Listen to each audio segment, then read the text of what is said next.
What started as the perfect 7th birthday party for little Tommy became every parent's worst nightmare when the boy with Down syndrome simply vanished into thin air, leaving behind only a half-eaten piece of cake and a mystery that would haunt the neighborhood for 5 years, until Mrs. Peterson decided to clean out her garden shed. Before we begin, make sure to like the video and subscribe for more stories like this one. The morning of September 15th, 2018, dawned bright and clear in the quiet suburb of Maplewood Heights. Sarah Martinez had been planning her son Tommy's 7th birthday party for weeks, determined to make it special. Tommy had Down syndrome, and while some parents might have seen that as a limitation, Sarah saw it as just another reason to celebrate how extraordinary her little boy was. "Today's your big day, sweetie," Sarah whispered as she gently woke Tommy up. His face lit up with that radiant smile that could melt anyone's heart. Tommy clapped his hands together excitedly, already understanding that something wonderful was about to happen. The backyard had been transformed into a magical wonderland. Colourful balloons bobbed in the gentle breeze, tied to every chair and fence post. A large banner reading, "Happy 7th birthday, Tommy," stretched across the patio, and tables groaned under the weight of carefully prepared snacks and treats. The centerpiece was a magnificent dinosaur cake, Tommy's current obsession. By 2 p.m., the yard was filled with laughter and excitement. 12 children from Tommy's special needs class had arrived, along with their parents and siblings. The Martinez family had specifically chosen to keep the guest list small and manageable, knowing that Tommy could become overwhelmed in large groups. "Look at him," Sarah said to her husband Miguel, watching Tommy chase bubbles that his friend Danny was blowing. "He's so happy." Miguel nodded, his camera constantly clicking as he documented every precious moment. "This is perfect, Sarah. You've outdone yourself." The party activities were in full swing. The children had already conquered the bounce house that Sarah had rented, and now they were engaged in a treasure hunt that Miguel had designed specifically for children with special needs. Each clue was simple, visual, and led to small prizes hidden around the yard. Mrs. Eleanor Peterson, their 67-year-old neighbor, watched the festivities from her kitchen window with a warm smile. She had lived next door to the Martinez family for over 3 years and had grown particularly fond of Tommy. The boy would often wave to her from his backyard, and sometimes she would give him homemade cookies over the fence. "Such a sweet child," she murmured to herself, noting how patient the other children were with Tommy, how they included him in every game, despite his sometimes slower responses. As the afternoon progressed, the energy began to build toward the main event, cake time. Sarah gathered all the children around the picnic table, where the elaborate dinosaur cake sat waiting. Tommy's eyes grew wide with wonder as she placed 7 colourful candles on top. "Okay, everyone, let's sing Happy Birthday to Tommy," Sarah announced. The children and adults formed a circle around the birthday boy. Tommy sat in his special chair, wearing the dinosaur birthday hat that Sarah had custom ordered for him. His face glowed with pure joy as the familiar melody filled the air. "Happy birthday to you. Happy birthday, dear Tommy. Happy birthday to you." Tommy took a deep breath and blew out all 7 candles in one go, causing everyone to cheer and clap. It was 3:47 p.m., a time that would later be burned into Sarah's memory forever. "What did you wish for, buddy?" Miguel asked, ruffling his son's hair. Tommy giggled and shook his head. "Secret," he said, one of his clearer words. The cake was cut and distributed, and for a few precious minutes, everything was perfect. Children chatted excitedly while parents relaxed and enjoyed watching their kids have fun. Tommy ate his piece of cake with gusto, getting chocolate frosting all over his face. "I need to grab some wet wipes from the kitchen," Sarah told Miguel. "Keep an eye on him." "Of course," Miguel replied, snapping another photo of Tommy's frosting-covered grin. Sarah hurried into the house, leaving the patio door open behind her. The kitchen was a disaster zone of party preparation. Empty boxes, used utensils, and gift wraps scattered everywhere. She searched through the drawers for the package of wet wipes she was sure she had bought. Outside, Miguel had gotten distracted by a conversation with another parent about school programs for special needs children. The topic was one he was passionate about, and he found himself deeply engaged in the discussion while still keeping one eye on the children, or so he thought. It was Danny's mother, Lisa, who first noticed something was wrong. "Miguel," she called out, a note of concern in her voice. "Where's Tommy?" Miguel's head snapped up, his eyes immediately scanning the backyard. The bounce house was empty. The sandbox was vacant. Tommy's chair at the picnic table sat empty, his half-eaten piece of cake still on the plate, a fork lying beside it as if he had simply stopped mid-bite. "Tommy!" Miguel called out, trying to keep his voice calm. "Tommy, where are you, buddy?" The other parents began to take notice, their conversations dying away as they too started looking around. Several of the children pointed in different directions, but their responses were unclear and contradictory. "He was right here just a minute ago," Miguel said, his voice rising slightly. "Tommy, this isn't hide-and-seek time."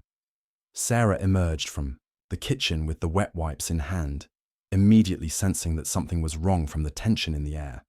"What's going on?" she asked. "We can't find Tommy," Miguel said, trying to keep the panic out of his voice. "He was sitting right here eating his cake, and now he's gone." Sarah's blood ran cold. Tommy had never wandered off before. While he was curious and sometimes impulsive, he was also deeply attached to routine and familiar surroundings. Leaving a party, his own birthday party, was completely out of character. "Okay, let's not panic," Sarah said, though her own heart was racing. "He has to be here somewhere. Miguel, you check the front yard. I'll look in the house." The search began in earnest. Miguel jogged around to the front of the house, calling Tommy's name. The front yard was empty, the gate to the backyard still, latched. Sarah rushed through every room of the house, checking under beds, in closets, behind curtains, anywhere a small boy might hide. Meanwhile, the other parents had organized the remaining children into a group on the patio while they began searching the backyard more systematically. They looked behind every bush, under every piece of play equipment, in the garage, even in the small storage shed at the back of the property. "Tommy!" Voices called out from every direction. "Tommy, come out! The party's not over." 20 minutes passed, then 30. The festive atmosphere had completely evaporated, replaced by a growing sense of dread. Several parents had started calling their spouses to come help with the search. Others were entertaining the remaining children, trying to keep them calm, while the adults dealt with the crisis. Mrs. Peterson, who had been watching the commotion from her window, came outside to offer her help. "I've been keeping an eye on the yard most of the afternoon," she told Sarah and Miguel. "I didn't see Tommy leave through the back gate, and I would have noticed if he'd gone around to the front." "This doesn't make sense," Sarah said, her voice cracking with emotion. "Tommy doesn't just wander off. He's never done this before." Miguel was already on the phone with 911. "My son is missing," he said, his voice tight with controlled panic. "He has Down syndrome. He's 7 years old, about 3.5 feet tall, brown hair, wearing a red dinosaur t-shirt and blue jeans. He disappeared from our backyard during his birthday party." The 911 operator began asking the standard questions. How long had Tommy been missing? Had they checked all possible hiding places? Was there any chance he could have left the property? Miguel answered as best he could, while Sarah continued searching, now calling out with increasing desperation. "Tommy! Tommy, please come out. Mommy and Daddy are worried." But the only response was the echo of her own voice bouncing off the houses and trees of the quiet neighborhood. Within an hour, the Martinez's backyard had been transformed from a birthday party venue into a staging area for a missing child search. Police cars lined the street, their red and blue lights casting an ominous glow over the suburban neighborhood. Officers were interviewing every parent who had been at the party, trying to piece together Tommy's last known movements. Detective Rachel Foster, a 15-year veteran of the Maplewood Heights Police Department, took charge of the investigation. She was known for her methodical approach and her particular expertise in cases involving vulnerable individuals, including children with special needs. "I need everyone to think carefully," Detective Foster addressed the group of parents who had remained to help. Tommy disappeared sometime between 3:47 p.m. when the cake was served and 4:15 p.m. when his absence was first noticed. That's a 28-minute window. I need to know everything that happened during those 28 minutes. Sarah sat on her patio chair, still clutching the package of wet wipes she had gone to fetch. Her face was pale, and she kept glancing toward the back gate, as if expecting Tommy to walk through it at any moment. "He was eating his cake," she said for the third time. "Happy as could be, chocolate frosting all over his face. I just went inside for wet wipes. I was gone maybe 5 minutes." Miguel nodded, running his hands through his hair. "I was talking to Jim about the new autism program at Roosevelt Elementary. I thought I was watching Tommy, but obviously I wasn't watching carefully enough." Detective Foster made notes in her small pad. Did Tommy seem upset about anything? Any change in his routine today that might have bothered him? "Nothing," Sarah insisted. "Everything was perfect. This was exactly the kind of party Tommy loves. Familiar friends, structured activities, his favorite cake. There's no reason he would have left voluntarily." The detective turned to the other parents. "Did anyone see Tommy get up from the table? Did he say anything about needing to use the bathroom or wanting to go inside?" Lisa, Danny's mother, spoke up. "The last time I specifically remember seeing him, he was sitting at the table with that big smile on his face, taking another bite of cake. But then Danny asked me something about the bounce house and I got distracted." Similar stories emerged from the other parents. Everyone remembered Tommy being happy and engaged, but no one could pinpoint the exact moment he had left the table or disappeared from the yard. Officer Martinez, no relation to Tommy's family, was conducting a thorough search of the property with 2 other officers. They had moved beyond the obvious hiding places and were now checking areas that seemed impossible for a 7-year-old to access. "Detective Foster," Officer Martinez called from behind the garage. "You need to see this." Everyone rushed to where the officer was standing. He was pointing to a section of the back fence that bordered Mrs. Peterson's property. Several of the wooden slats were loose, creating a gap just wide enough for a small child to squeeze through. "This opening leads directly into Mrs. Peterson's backyard," Officer Martinez explained. "A child Tommy's size could definitely fit through here." Mrs. Peterson, who had been standing quietly with the group, looked genuinely surprised. "I had no idea those boards were loose. I rarely go to that back corner of my yard." Detective Foster examined the gap carefully. "Has anyone searched Mrs. Peterson's property yet?" "No," Miguel said quickly. "We didn't think to look there. Mrs. Peterson has been here helping us search our yard this whole time." "Of course you can search my property," Mrs. Peterson said immediately. "Please, search anywhere you need to. I just want to help find Tommy." The search team moved into Mrs. Peterson's backyard, which was significantly larger than the Martinez property. The yard was well maintained, but had several outbuildings, a small greenhouse, a tool shed, and an old garden shed that had come with the property when she bought it 20 years ago. "Tommy!" the searchers called out as they methodically checked every possible hiding place. "Tommy, are you here?" They searched the greenhouse first, finding nothing but plants and gardening supplies. The tool shed was next, organized and clean, with no signs that a child had been inside. Finally, they approached the garden shed at the very back of the property. It was older than the other structures, with peeling paint and a heavy wooden door secured with a rusty padlock. "I never used this old shed," Mrs. Peterson explained as Detective Foster examined the lock. "It was here when I bought the house, and I've always meant to clean it out, but I never quite got around to it." "Is this lock always on here?" Detective Foster asked. Mrs. Peterson nodded.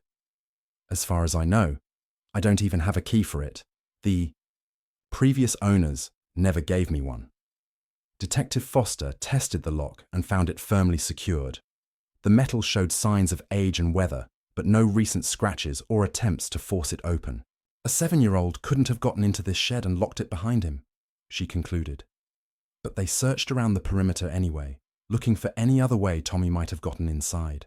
The shed had one small window, but it was too high for a child to reach and covered with many years of grime and spider webs.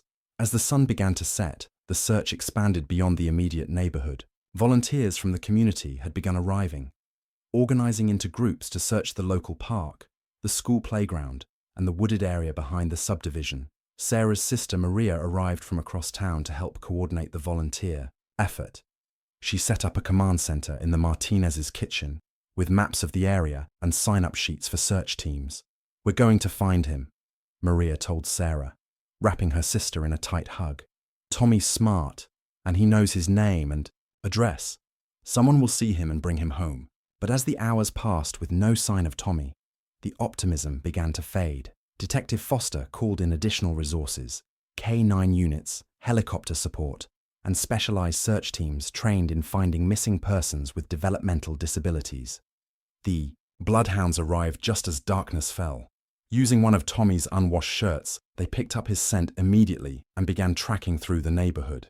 The dogs led the search team through several backyards, around the local park, and down a residential street before losing the trail at a busy intersection. "The scent goes cold here," the K9 handler explained to Detective Foster. "Either Tommy got into a vehicle, or he went into a building where the scent can't penetrate." The possibility that Tommy had been taken by someone sent a chill through the crowd of volunteers and family members who had gathered at the Martinez house. Until now, everyone had been operating under the assumption that Tommy had simply wandered off and would be found safe somewhere in the neighborhood. "We need to consider all possibilities," Detective Foster told Sarah and Miguel privately.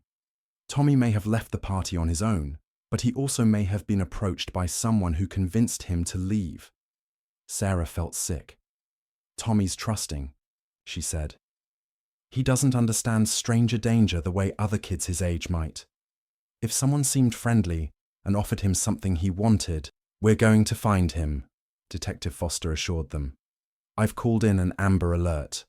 Tommy's description and photo will be broadcast across the entire state within the hour." As the search entered its second day, the media attention intensified.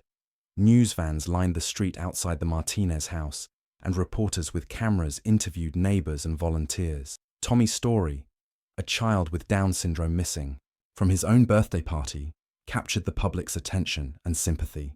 Sarah and Miguel took turns speaking to the cameras, pleading for anyone with information to come forward. Tommy's school photo was broadcast on every local news station, showing his bright smile and gentle eyes. "Please," Sarah said into the camera, her voice breaking with emotion. "If you have our Tommy, please bring him home. He needs his medication, he needs his routine, and he needs his family. We just want our little boy back." The tips began pouring in almost immediately. People reported seeing a child who might have been Tommy at gas stations, shopping centers, and rest stops throughout the region. Each tip was investigated thoroughly, but none led to Tommy. On the third day, a tip came in that seemed more promising than the others. A clerk at a convenience store 20 miles away reported that a child matching Tommy's description had been in the store with an adult man around noon on the day after the birthday party. "The kid seemed upset," the clerk told Detective Foster. "He was crying and trying to pull away from the man. I thought about saying something, but the man said the boy was his nephew and was just having a tantrum." Security footage from the store was grainy and inconclusive. The child in the video was the right size and appeared to have the facial features consistent with Down syndrome, but the image wasn't clear enough to make a positive identification.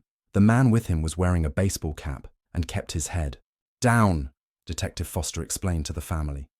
"We can't see his face clearly, but he's described as white, middle-aged, average height and build. The description could fit thousands of men in the area, but it gave the family their first real hope that Tommy was alive and might still be found." Meanwhile, the neighborhood search had expanded to include every vacant building, abandoned property, and construction site within a 10-mile radius. Volunteers checked storm drains, wooded areas, and even old wells or cisterns where a child might have fallen and become trapped. Mrs. Peterson continued to be one of the most dedicated volunteers, spending every day searching alongside Tommy's family and friends. She brought homemade sandwiches for the search teams and offered her house as a rest station for volunteers who needed a break. "That poor family," she said to one of the other neighbors. "I keep thinking about how happy Tommy looked at his party. And then..." She shook her head sadly. "I just pray someone finds him soon." 5 years passed with agonizing slowness for the Martinez family.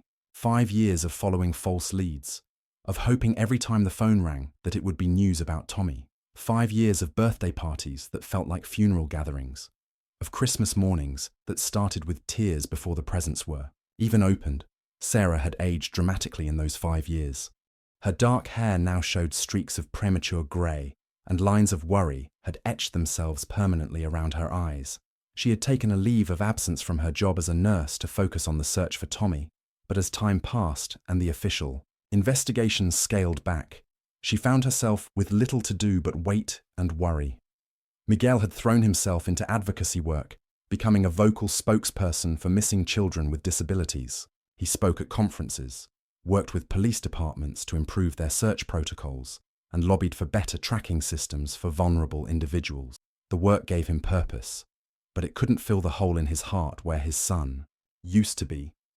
The Martinez house had become a shrine to Tommy's memory. His bedroom remained exactly as he had left it on the morning of his birthday party. Dinosaur toys arranged on the shelves, his favorite books stacked beside his bed, his special blanket folded neatly at the foot of the mattress. Sarah would often sit in his room in the evenings, just to feel close to him. The official investigation had long since gone cold. Detective Foster had retired 2 years earlier, and the case had been assigned to Detective James Chen, who reviewed it periodically, but admitted privately that without new evidence, there was little more the police could do. 5 years is a long time, Detective Chen had told the family during their last official meeting. Children change a lot in 5 years. If Tommy is alive, he may not look anything like he did in 2018. He'd be 12 now, probably much taller, his face more mature. Even people who knew him well might not recognize him. The community support that had been so strong in the immediate aftermath of Tommy's disappearance had gradually faded. Life had moved on for most people. New families had moved into the neighborhood. Children had grown up and graduated, and Tommy's story had been replaced in the local news by newer tragedies and mysteries.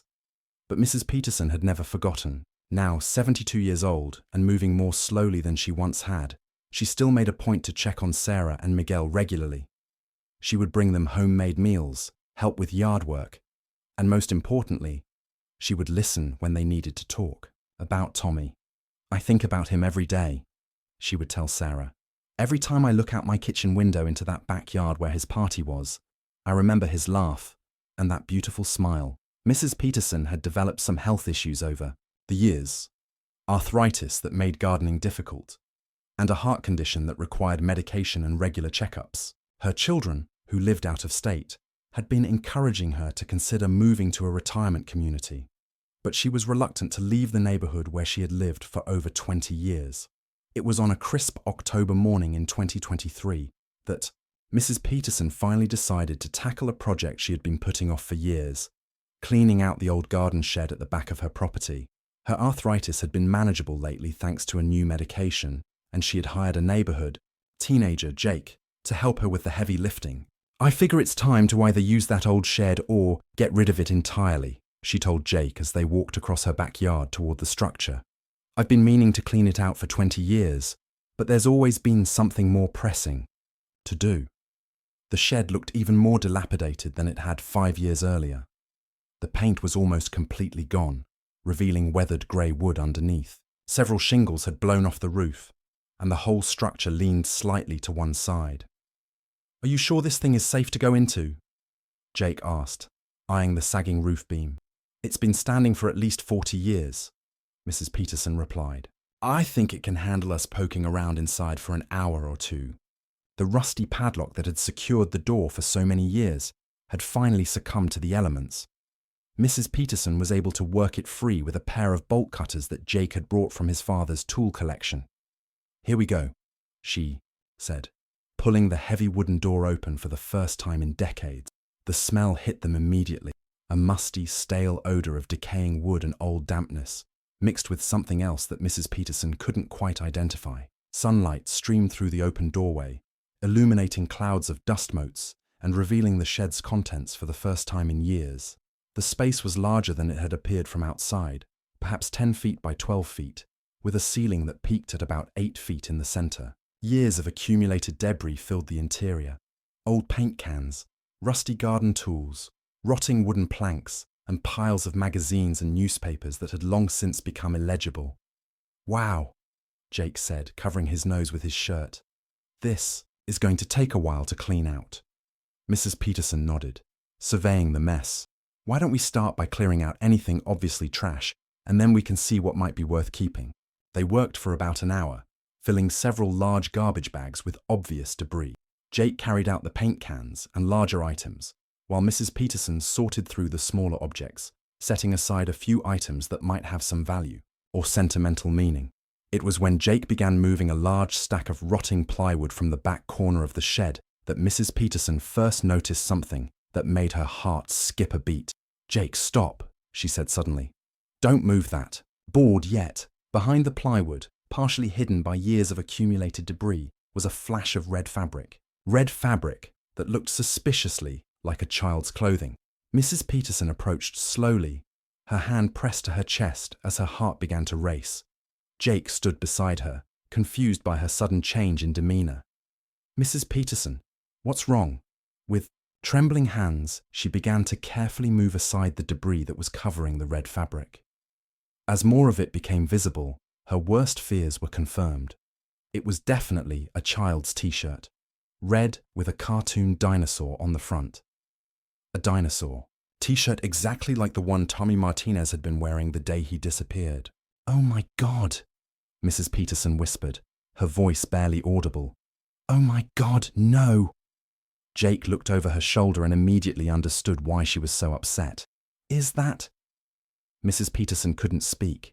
She could only nod as tears began streaming down her face. With shaking hands, she continued to clear away the debris, revealing more of what lay beneath. The small skeleton was curled up in the corner of the shed, as if Tommy had tried to make himself as small as possible. The red dinosaur shirt was still clearly recognizable, though faded and damaged by years of moisture and decay. Near the skeleton were the remnants of blue jeans and small sneakers, the exact outfit that Tommy had been wearing on his birthday, but it was the small plastic ID bracelet still attached to the tiny wrist bone that confirmed what Mrs. Peterson already knew in her heart. The bracelet read, "Tommy Martinez" in faded letters, the emergency contact information still barely visible after all these years. Mrs. Peterson collapsed onto an old wooden crate, sobbing uncontrollably. Jake stood frozen, unsure of what to do or say. After a few moments, he pulled out his cell phone. "I'm calling 911, he said softly. Mrs. Peterson could only nod through her tears. Tommy Martinez, the sweet, smiling boy who had disappeared from his birthday party 5 years ago, had been in her garden shed all along.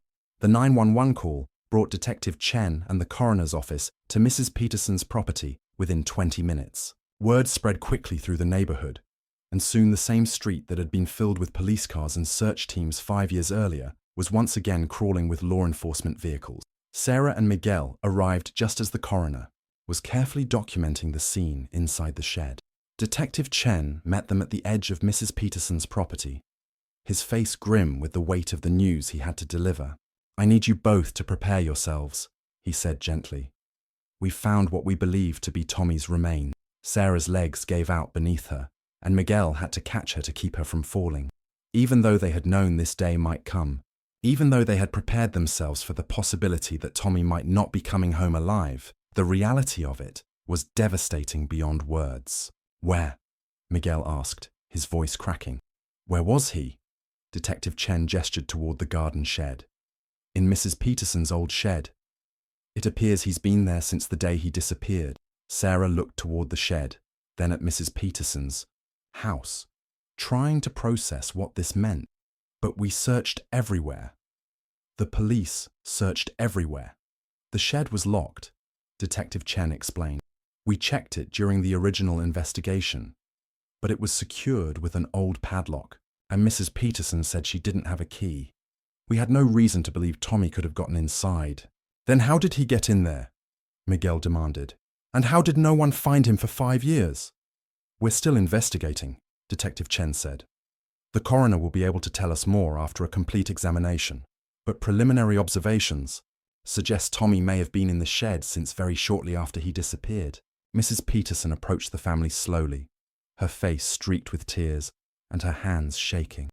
"I'm so sorry," she said, her voice barely above a whisper. "I'm so sorry. If I had known, if I had ever thought to check." Sarah looked at the elderly woman who'd been such a source of comfort and support over the past 5 years. "This isn't your fault," she said, though her voice was hollow with grief. "You didn't know." But privately, Sarah was struggling to understand how Tommy could have been so close all along. How many times had she and Miguel sat in Mrs. Peterson's kitchen, drinking coffee and talking about the search? How many times had they looked out her window toward their own backyard, remembering happier times? Tommy had been less than 100 yards away the entire time. The coroner's team worked carefully to document and remove Tommy's remains. The process took several hours, during which the family waited in agonizing suspense. Finally, Dr. Elizabeth Harper, the county coroner, emerged from the shed to speak with them. "I can confirm that these are the remains of a child approximately 7 years of age," she said gently. "The clothing and identification bracelet are consistent with what Tommy was wearing when he disappeared. I'll need to conduct a full examination to determine the cause of death and exactly how long the remains have been in the shed." "How did he die?"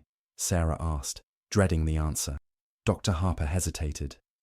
"I can't make any definitive statements until after the autopsy, but there are no obvious signs of trauma or injury. It's possible he died of natural causes, possibly related to exposure or a medical emergency." The word exposure hit Sarah like a physical blow. The thought that Tommy might have been trapped in that shed, alone and scared, calling for help, that never came, was almost too much to bear. "Could he have been alive in there for days?" Miguel asked, voicing the question that was tormenting both parents. "I don't know yet," Dr. Harper said honestly, "but I promise you, I'll do everything I can to determine exactly what happened to Tommy."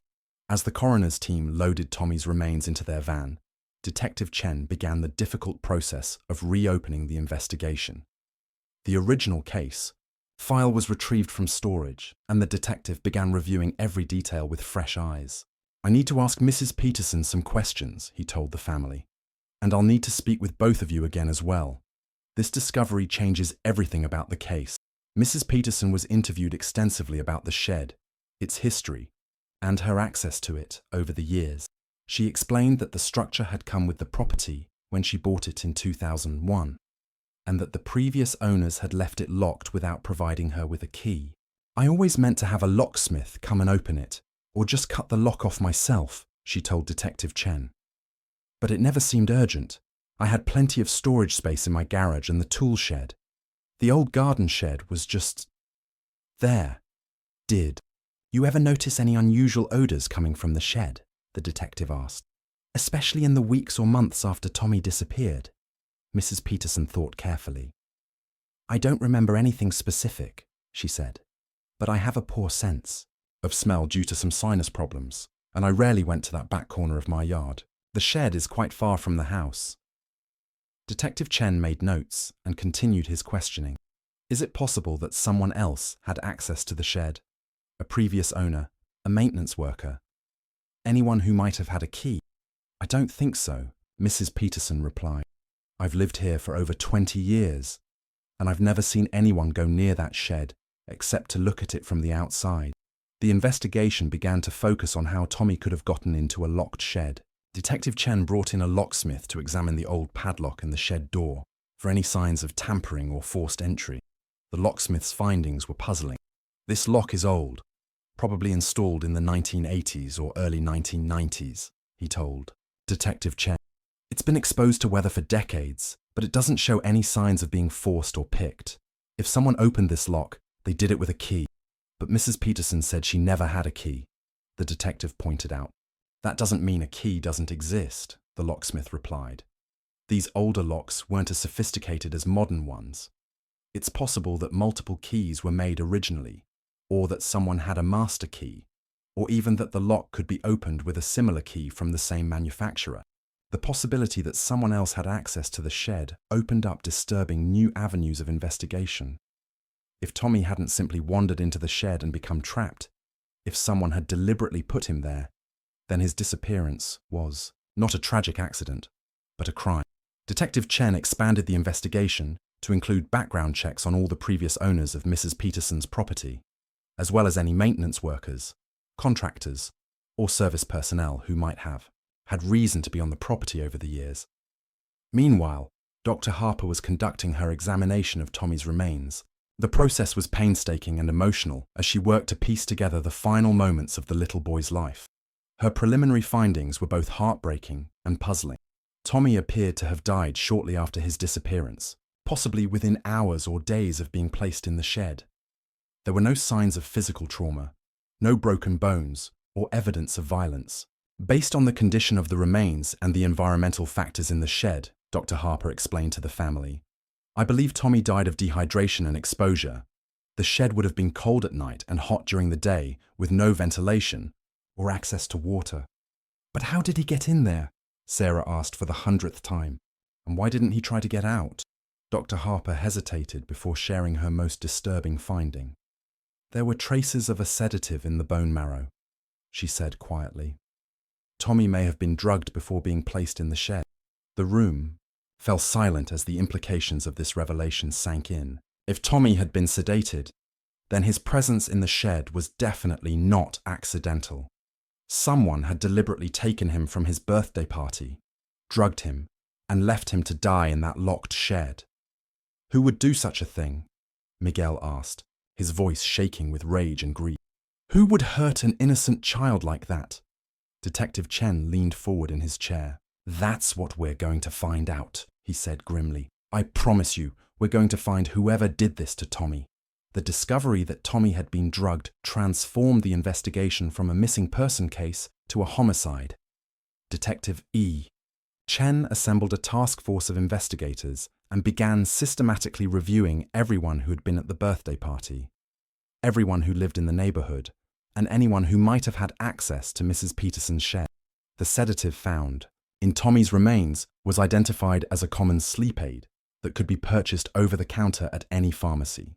It was the type of medication that might be found in many households, making it difficult to trace to a specific source. Whoever did this knew enough about medication to calculate a dose appropriate for a 7-year-old child, Dr. Harper explained to the investigation team. Too little, and Tommy would have woken up and tried to escape. Too much, and he would have died immediately from the overdose. The amount found suggests someone with medical knowledge. This revelation led Detective Chen to focus on anyone at the birthday party or in the neighborhood who had medical training. Sarah herself was a nurse, but she had been questioned extensively and cleared early in the investigation. However, there were other possibilities. Dr. Marcus Webb, a pediatrician who lived 3 streets over, had attended the party with his daughter Emma, one of Tommy's classmates. Dr. Webb had seemed genuinely concerned during the initial search, and had even offered his medical expertise to help if Tommy was found injured. I remember Dr. Webb being very helpful, Sarah told Detective Chen during a follow-up interview. He stayed late to help search, and he kept reassuring us that children with Down syndrome are often more resilient than people think. Detective Chen made a note to interview Dr. Webb again, this time with a focus on his movements during the critical 28-minute window when Tommy disappeared. Another person of interest was Linda Chambers, a retired nurse who lived 2 blocks away. She had volunteered extensively during the search efforts and had been particularly attentive to Sarah's emotional needs during the crisis. Linda was like an angel, Miguel remembered. She brought food, she organized volunteers, she even helped us set up the tip hotline. I can't imagine she would hurt anyone. But Detective Chen had learned over his years in law enforcement that the people who seem most helpful during a crisis were sometimes the ones with the most to hide. The investigation also revealed some troubling information about the shed itself. Records showed that Mrs. Peterson's property had been owned by the Crawford family from 1978 to 2001. Robert Crawford, the former owner, had used the shed to store landscaping equipment for his small lawn care business. When Detective Chen tracked down Robert Crawford, now 73 and living in a nursing home, the elderly man's memory was spotty. But he did remember having multiple keys made for the shed when he used it for business purposes. I probably made 4 or 5 keys over the years, Crawford told the detective. Gave them to employees, kept one for myself. When I sold the house, I meant to give all the keys to the new owner, but honestly, I'm not sure I found them all. This revelation meant that there could be keys to the shed still unaccounted for, possibly in the possession of Crawford's former employees, or even lost and found by someone else over the years. Detective Chen began tracking down everyone who had worked for Crawford's landscaping business, a process that proved challenging since many of the employment records were incomplete or missing entirely. Meanwhile, the psychological profile of Tommy's killer was being developed by FBI behavioral analysts. The careful dosing of the sedative, the choice to hide the body in a locked shed, and the patience to wait 5 years without ever confessing, suggested a methodical, calculating individual. This person wanted Tommy to disappear completely, explained FBI profiler Dr. Sarah Martinez, who shared a surname with Tommy's family but was no relation. They didn't want the body found quickly, which suggests they were someone who would have been questioned extensively if Tommy's body had been discovered right away. Someone who was close to the family, Detective Chen asked. Possibly. Or someone who was present during the party and the initial search efforts. The fact that they were able to move Tommy from the backyard to the shed without being seen suggests they knew the area well and understood when and how to avoid detection. This analysis led the investigation team to create a detailed timeline of everyone's movements during the party and the immediate aftermath. They re-interviewed every guest, every volunteer searcher, and every neighbor who had been involved in the rescue effort.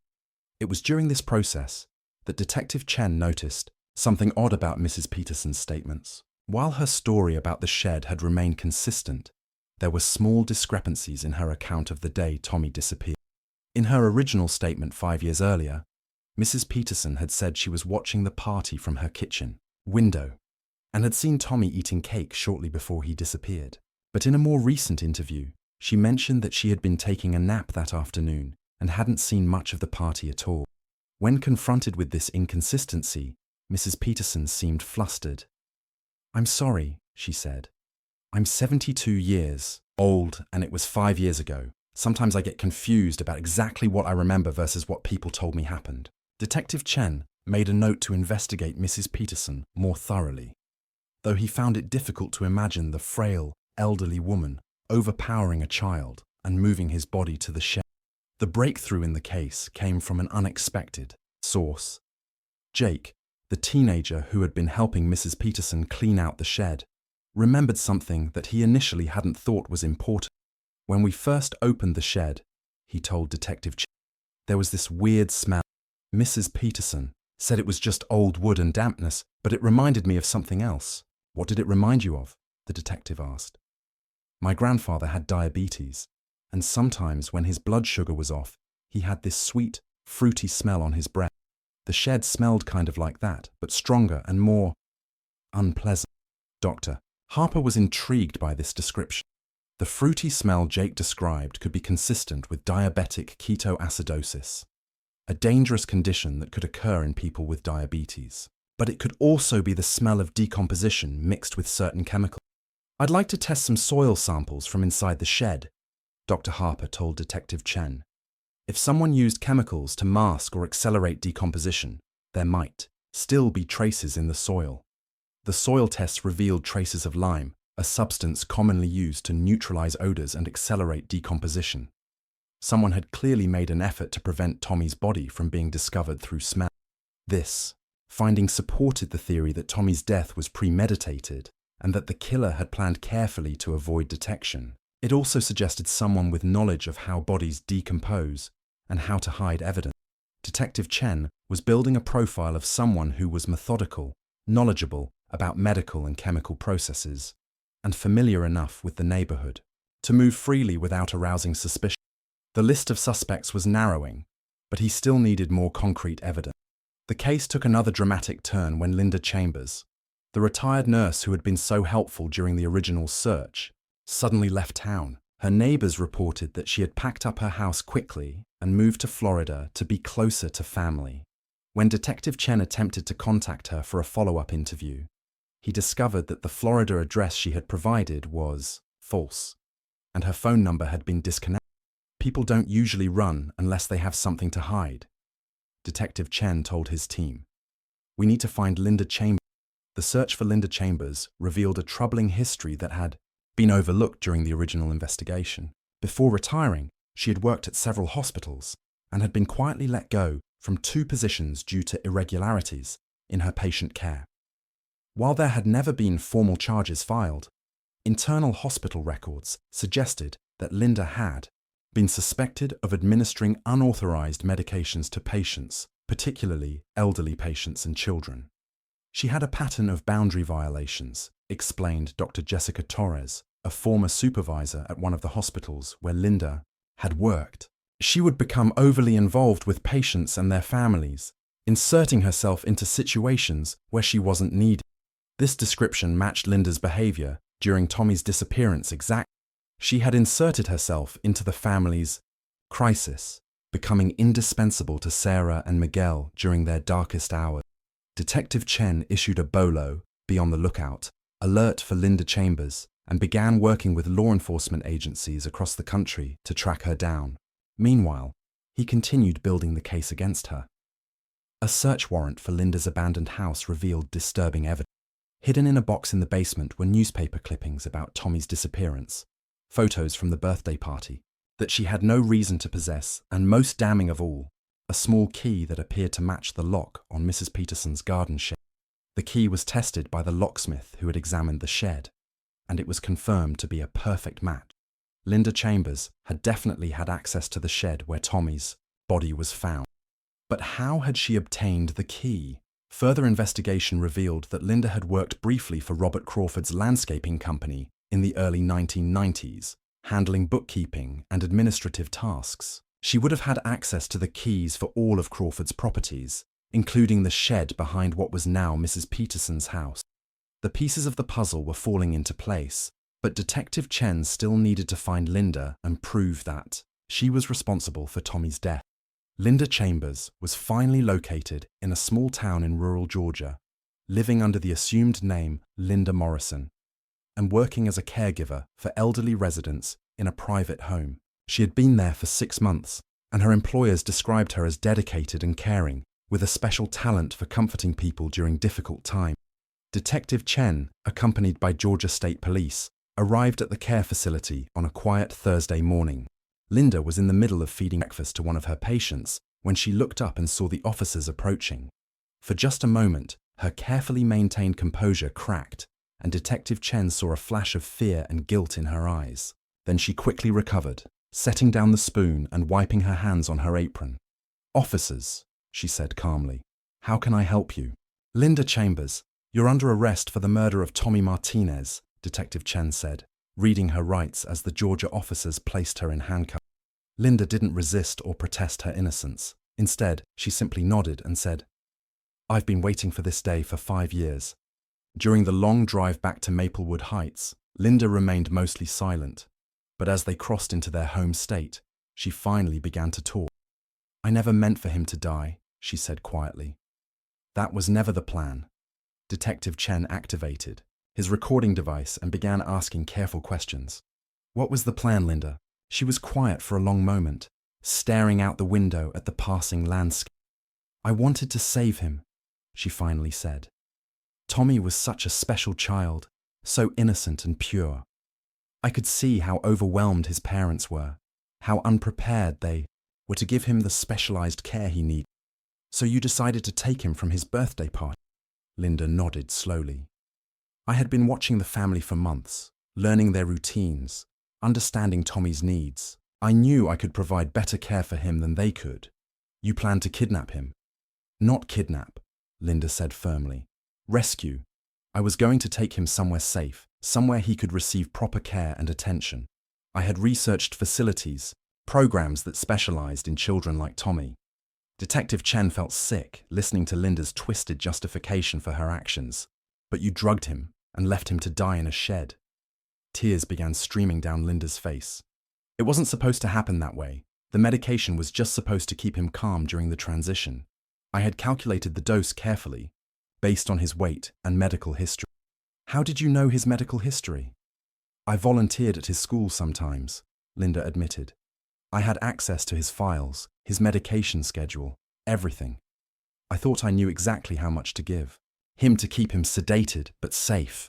But something went wrong." Linda sobbed harder. "He had a reaction to the medication. By the time I got him to the shed, he was having trouble breathing.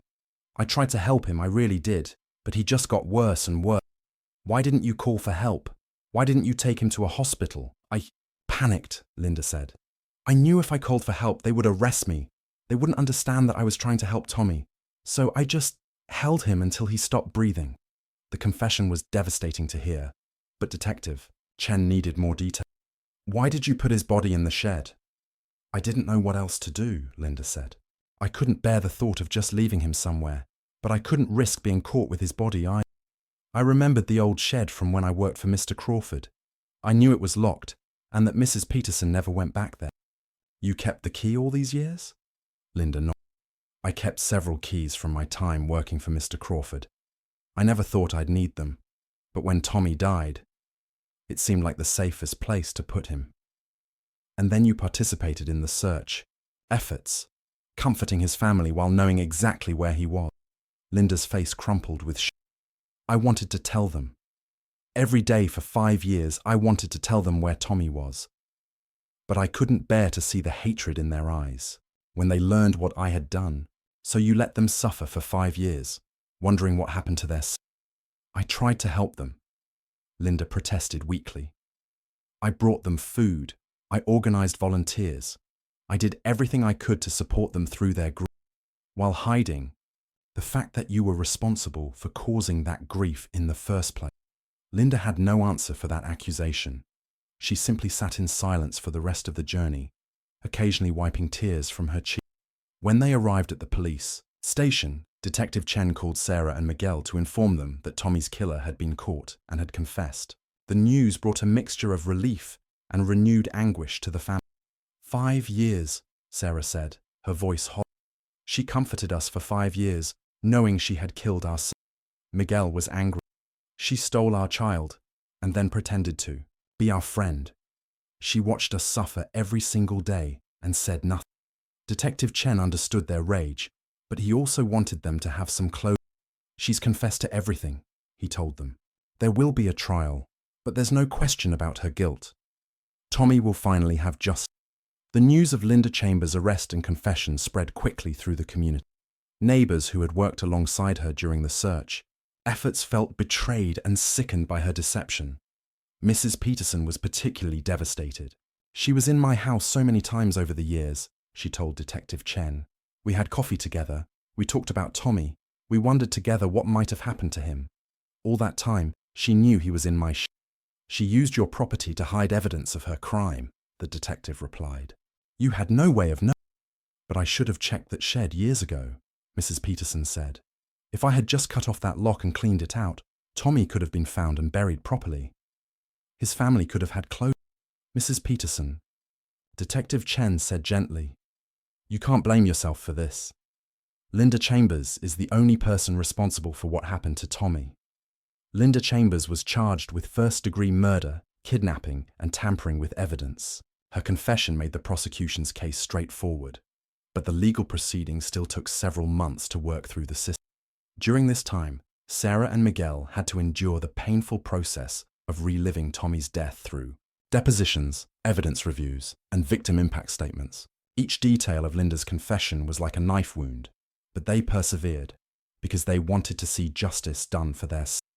The trial garnered significant media attention, both because of the unusual circumstances of the case and because it highlighted the vulnerability of children with special needs. Tommy's story became a rallying cry for better protection and awareness for disabled children.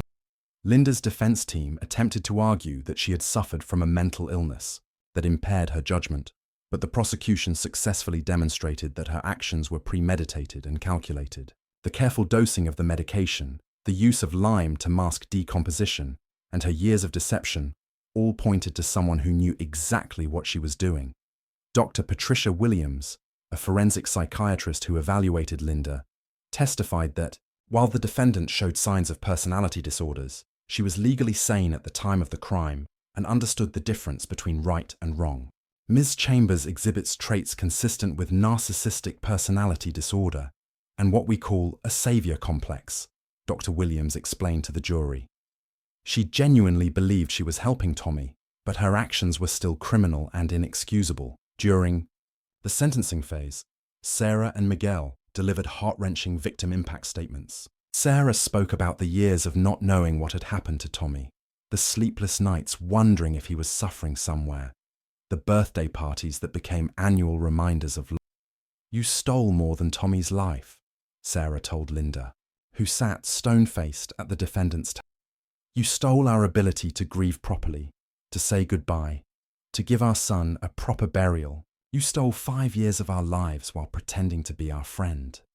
Miguel's statement focused on Tommy's lost potential. Tommy was a loving, joyful child who brought happiness to everyone who met him. He would have grown up to be a contributing member of society. You robbed him of that future, and you robbed the world of all the good he would have done. Linda was sentenced to life in prison without the possibility of parole. As the judge read the sentence, she finally broke down completely, sobbing and repeatedly saying, "I'm sorry," to Tommy's family. But her apologies rang hollow to Sarah and Miguel, who had heard her express sympathy for their loss countless times over the years, all while knowing she was responsible for it. After the trial concluded, the family was finally able to lay Tommy to rest properly. His funeral was attended by hundreds of people from the community, including many who had participated in the original search effort. Tommy was buried in a small cemetery near his grandparents, with a headstone that read, "Thomas Tommy Martinez, beloved son." His smile lit up the world. The service was both heartbreaking and healing, as the community came together to remember the joyful child they had all been searching for.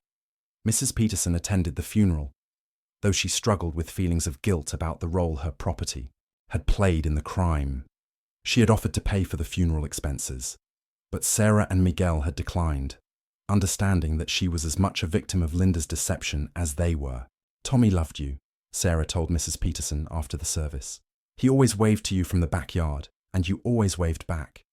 Don't let Linda's actions taint those good memories."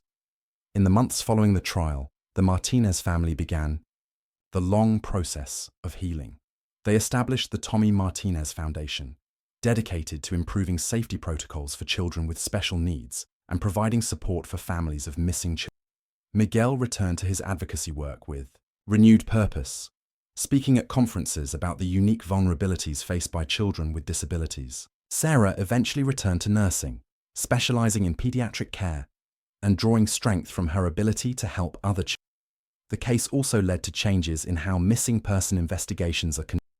The Maplewood Heights Police Department implemented new protocols for searching locked or inaccessible areas during missing person cases, ensuring that Tommy's story would help protect other children in the future. Mrs. Peterson, despite her advanced age, became an unexpected advocate for the foundation. She spoke at community events about the importance of being vigilant neighbors and trusting one's instincts when something seems wrong. "I lived next door to a killer for 5 years and never suspected anything," she would tell audiences. Evil can hide behind the kindest faces. We all need to be more aware, more protective of the vulnerable members of our community. The old garden shed where Tommy's body had been found was demolished shortly after the trial concluded. In its place, Mrs. Peterson planted a memorial garden with Tommy's favorite flowers, bright yellow sunflowers that towered over the other plants, their faces always turned toward the sun. "Tommy always loved bright, happy colors," she explained to Sarah when she showed her the completed garden. "I thought he would have liked this better than that ugly old Sarah agreed, finding comfort in the transformation of the space where her son had spent his final hours. The garden became a place where she could go to feel close to Tommy, especially on difficult days when the grief felt overwhelming. 5 years after finding Tommy's body, Mrs. Peterson passed away peacefully in her sleep at the age of 77. In her will, she left her house to the Tommy Martinez Foundation with the stipulation that the memorial garden be maintained in perpetuity. Sarah and Miguel decided to convert the house into a resource center for families of missing children, providing counseling services, search coordination, and support groups. The center opened on what would have been Tommy's 15th birthday with a dedication ceremony attended by hundreds of people whose lives had been touched by his story. Linda Chambers remained in prison, rarely speaking to anyone about her crime. She was attacked by other inmates several times and eventually requested protective custody, spending most of her remaining years in solitary confinement. She died of cancer in 2031, having served 8 years of her life sentence. Her death brought little satisfaction to Tommy's family. Sarah had long ago realized that no amount of punishment could bring her son back or undo the years of suffering Linda had caused. The only real justice was in making sure Tommy's story continued to protect other children. Tommy's legacy isn't about the evil that took him from us, Sarah said during a speech at the Foundation's 5th anniversary celebration. His legacy is about the love he brought to the world during his 7 years with us, and the good that continues to be done in his name. He was just a little boy who loved dinosaurs and birthday cake and making people smile, Miguel added. But his story has saved other children, helped other families, and made our community strong. That's the real Tommy Martinez story. Not how it ended, but how it continues to make a difference. The foundation continued to grow over the years, expanding its programs and helping hundreds of families across the country. Tommy's bedroom in the original house was preserved as a memorial, but the rest of the home was filled with the sounds of children playing, families healing, and hope being restored. On quiet afternoons, when the center was closed and the memorial garden was bathed in golden sunlight, Sarah would sometimes sit among the sunflowers and remember her son's 7th birthday party. She would remember his chocolate-frosted smile, his excited clapping, and the pure joy on his face as he blew out his candle. Those memories, painful as they were, reminded her that Tommy's life had been filled with love and happiness, even if it had been cut tragically short. And in preserving those memories, in sharing his story, and in protecting other children, Tommy's spirit lived not in the dark shed where his body had been hidden, but in the bright sunflowers that reached always toward the light. The Martinez family never fully recovered from their loss. No parent ever truly does. But they found a way to honor Tommy's memory that turned their tragedy into a force for good in the world. And perhaps, in the end, that was the most fitting memorial of all for a little boy whose greatest gift had been his ability to bring joy to everyone around. Tommy Martinez had vanished on what should have been the happiest day of his life. But his story didn't end in that terrible shed. It continued in every child his foundation helped, every family that found closure, and every sunflower that bloomed in the garden where love had ultimately triumphed over it. And sometimes, on the most beautiful days, when the sunflowers swayed gently in the breeze and the children's laughter echoed from the resource center, Sarah could almost hear Tommy's voice carried on the wind, not crying out for help from his dark prison, but laughing with pure delight at his eternal birthday party where the cake never ran out and the joy never ended.